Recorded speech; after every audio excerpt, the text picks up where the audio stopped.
प्रधानमंत्री जी।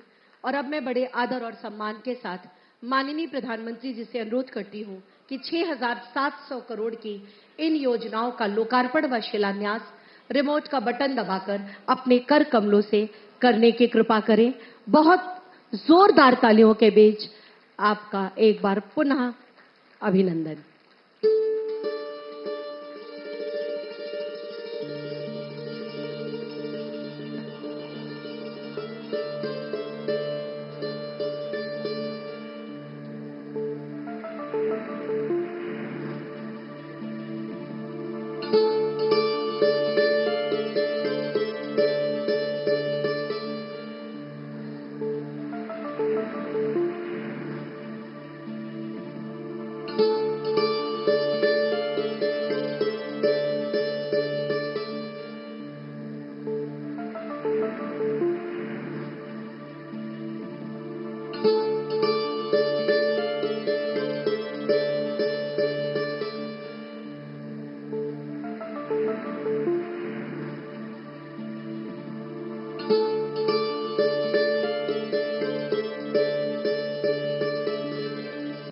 नई आशाएं व नए सपनों के साथ पूरे देश को एक सूत्र में पिरोने का संकल्प लेने वाले माननीय प्रधानमंत्री जी से अनुरोध कि आज इस अवसर पर हम सबको अपना आशीर्वाद प्रदान करें, हमारा मार्गदर्शन करने की कृपा करें।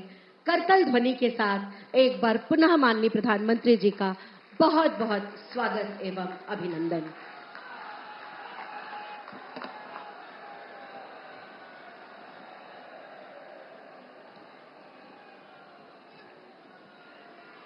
नमः पार्वती पतये हर हर महादेव। मंच पर विराजमान उत्तर प्रदेश के राज्यपाल आनंदीबेन पटेल, मुख्यमंत्री योगी आदित्यनाथ जी,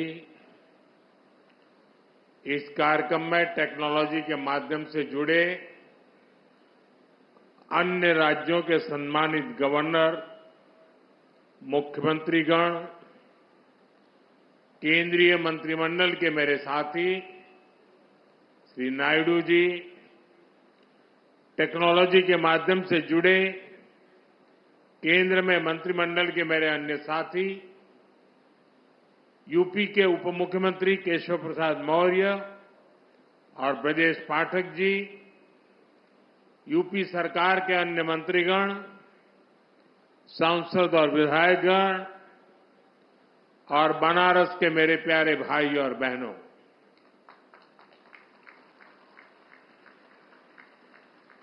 आज एक बार फिर बनारस के घरे आवे के मौका मिलल।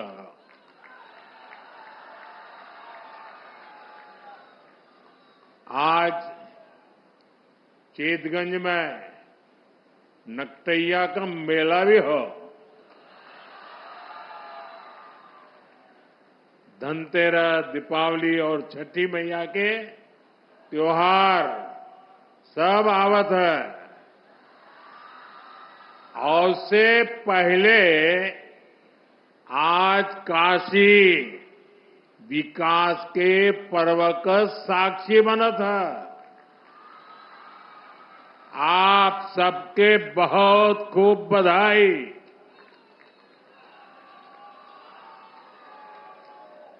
साथियों, काशी के लिए आज का दिन बहुत ही शुभ है। अभी मैं आंखों के एक बड़े अस्पताल कर उस अस्पताल का लोकार्पण करके आपके पास आया हूं और इसलिए आने में थोड़ी देर भी हो गई। शंकरा नेत्र अस्पताल से बुजुर्गों और बच्चों को बहुत मदद मिलने वाली है। बाबा के आशीर्वाद से अभी यहां हजारों करोड़ रुपए के प्रोजेक्ट्स का शिलान्यास और लोकार्पण हुआ है। इनमें देश और यूपी के विकास की उसको नई ऊंचाई देने वाले प्रोजेक्ट भी हैं। आज यूपी, बिहार, पश्चिम बंगाल, एमपी और छत्तीसगढ़ में अलग अलग एयरपोर्ट्स का शुभारंभ हुआ है। इसमें बाबतपुरा एयरपोर्ट के अलावा आगरा और सहारनपुर का सरसावा एयरपोर्ट भी शामिल है। कुल मिलाकर देखें तो आज शिक्षा, कौशल विकास, खेल, स्वास्थ्य, पर्यटन, हर सेक्टर के प्रोजेक्ट्स बनारस को मिले हैं। ये सारे प्रोजेक्ट्स सुविधा के साथ साथ हमारे नौजवानों के लिए रोजगार के अनेक नए अवसर भी लेकर आए हैं। यहां तो सारनाथ है, भगवान बुद्ध की उपदेश भूमि है। कुछ दिन पहले ही मैं अधिधम्म महोत्सव में सम्मिलित हुआ था। आज मुझे सारनाथ के विकास से जुड़ी करोड़ों रुपए की परियोजनाओं का लोकार्पण करने का भी अवसर मिला है। और आप तो जानते हैं, कुछ समय पहले हमने कुछ भाषाओं को शास्त्रीय भाषा के रूप में मान्यता दी। उसमें पाली और प्राकृत भाषाएं भी है और पाली भाषा का सारनाथ से विशेष नाता है, काशी से विशेष नाता है, प्राकृत भाषा का भी विशेष नाता है और इसलिए उसका शास्त्रीय भाषा के रूप में गौरव प्राप्त होना ये हम सबके लिए गौरव का विषय है। मैं विकास की इन सभी परियोजनाओं के लिए आप सब मेरे काशीवासियों को और देश के सभी नागरिकों को बहुत बहुत बधाई देता हूं। साथियों, आपने मुझे जब लगातार तीसरी बार सेवा करने का आदेश दिया था, तब मैंने 3 गुना गति से काम करने की बात कही थी। अभी सरकार को बने 125 दिन भी नहीं हुए हैं। इतने कम समय में ही देश में 15 लाख करोड़ रुपए से अधिक की योजनाओं, परियोजनाओं पर हम काम शुरू कर चुके हैं। इसमें से ज्यादातर बजट गरीबों, किसानों और नौजवानों के नाम पर रहा है।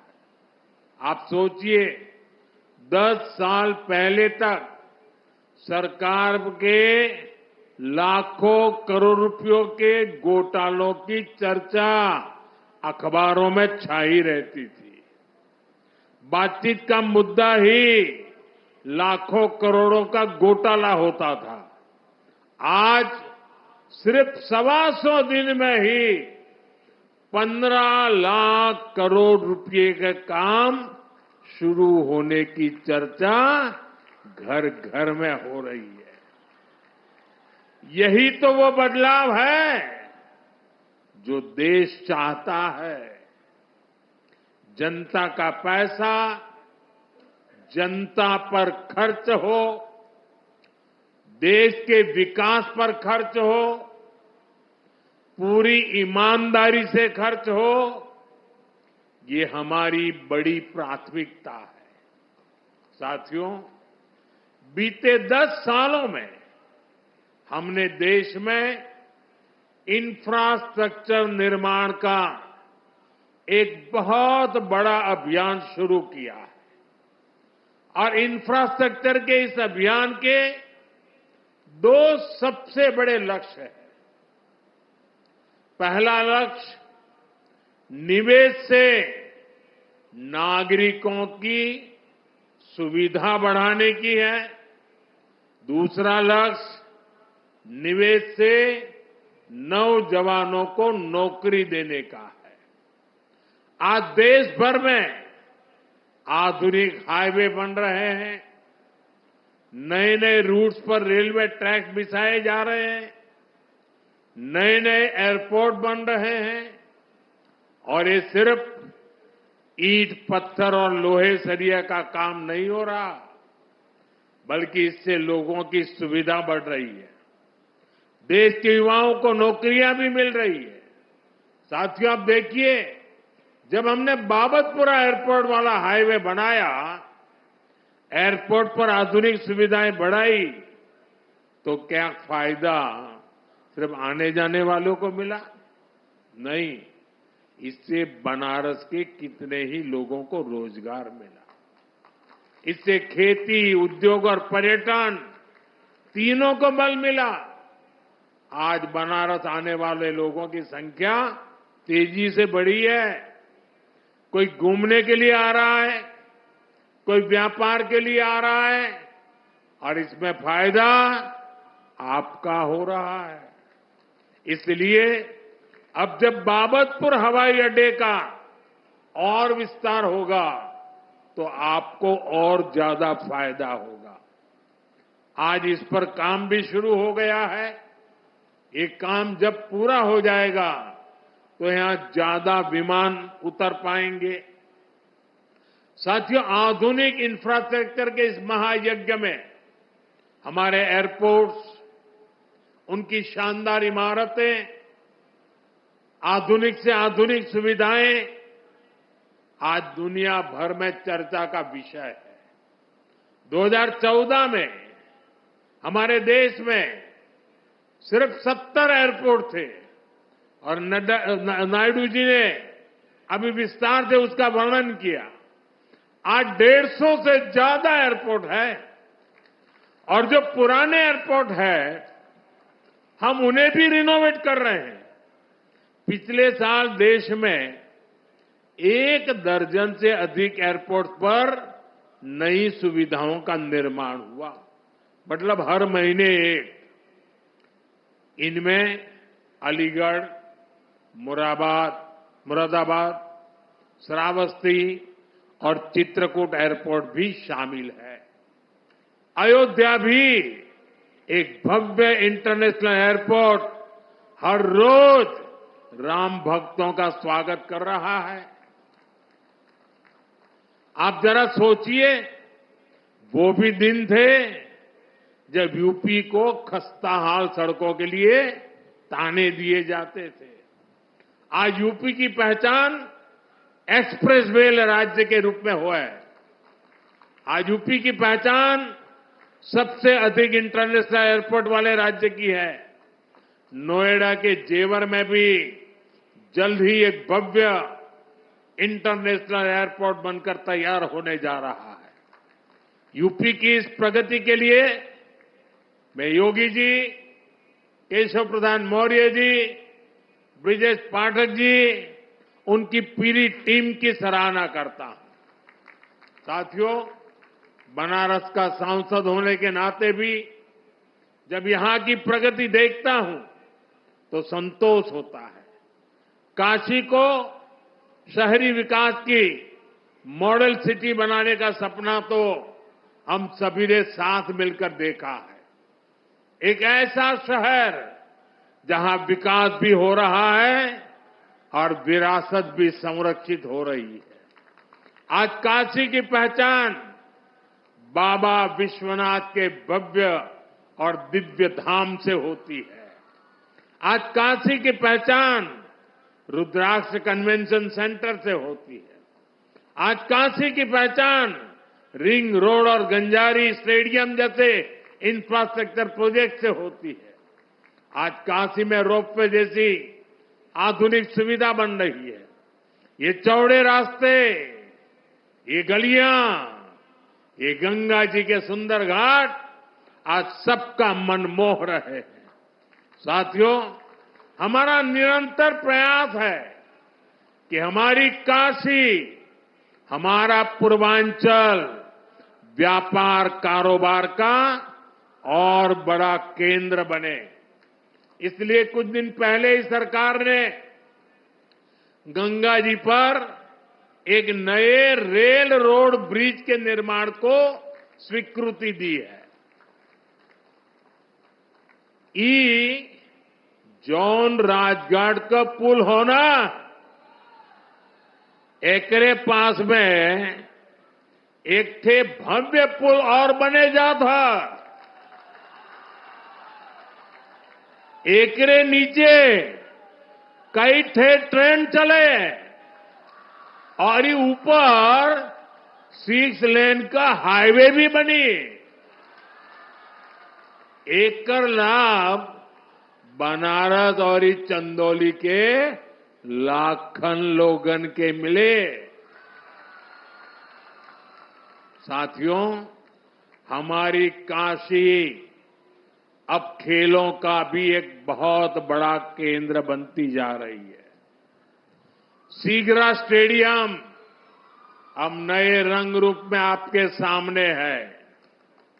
नए स्टेडियम में राष्ट्रीय प्रतियोगिताओं से लेकर ओलंपिक तक की तैयारियों के इंतजाम हो गए हैं।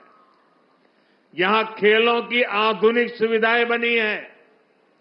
काशी के नौजवान खिलाड़ियों का सामर्थ्य क्या है, ये सांसद खेल प्रतियोगिता के दौरान हमने देखा है।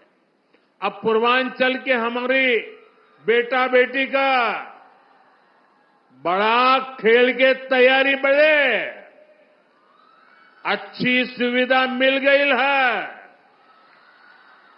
साथियों, समाज का विकास तब होता है जब समाज की महिलाएं और नौजवान सशक्त होते हैं। इसी सोच के साथ सरकार ने नारी शक्ति को नई शक्ति दी है। करोड़ों महिलाओं को मुद्रा लोन देकर उन्हें व्यापार करने की सहूलियत दी गई है।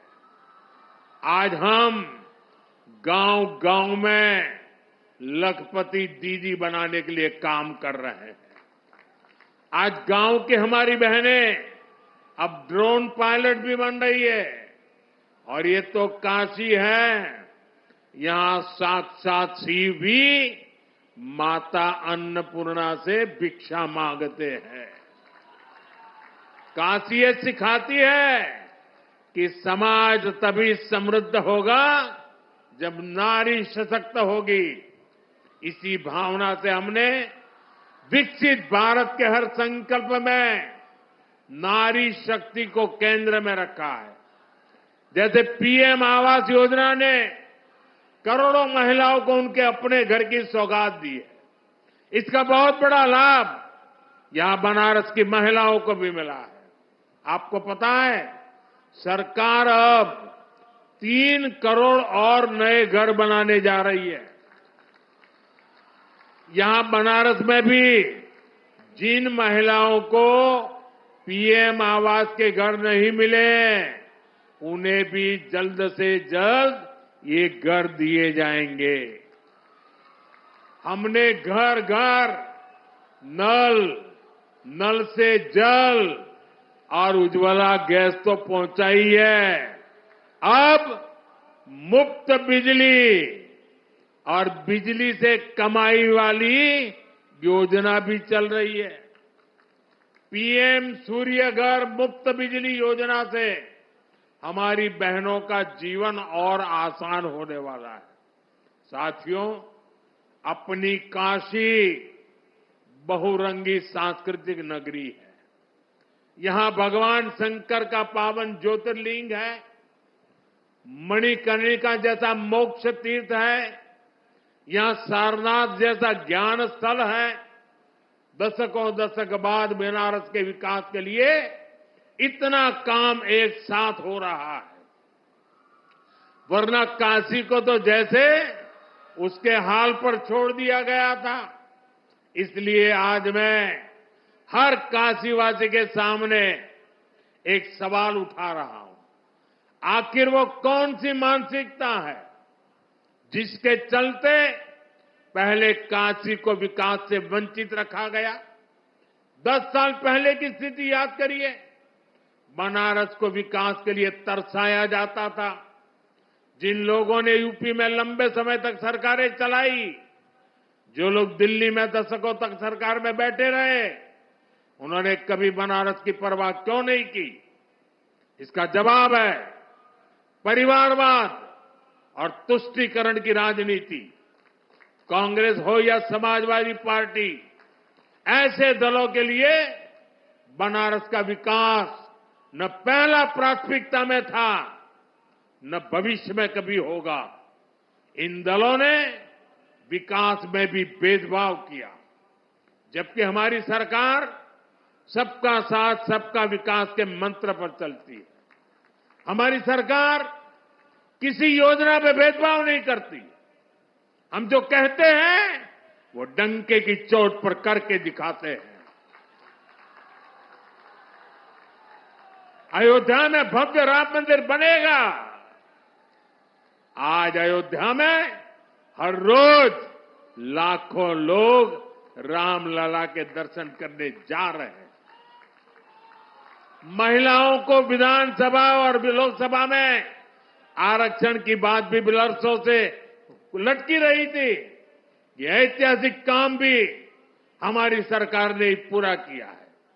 3 तलाक की कुरीति से कितने ही परिवार पीड़ित थे। मुस्लिम बेटियों को इससे मुक्ति दिलाने का काम हमारी सरकार ने किया। ये भाजपा सरकार ही है जिसने ओबीसी आयोग को संवैधानिक दर्जा दिया। ये भाजपा सरकार है, एनडीए सरकार ही है जिसने बिना किसी का हक छीने गरीबों को 10% आरक्षण दिया।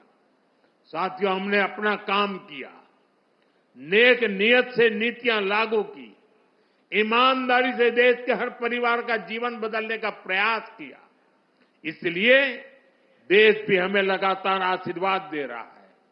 अभी हरियाणा में हमने देखा है कि कैसे वहां तीसरी बार लगातार भाजपा की सरकार बनी है।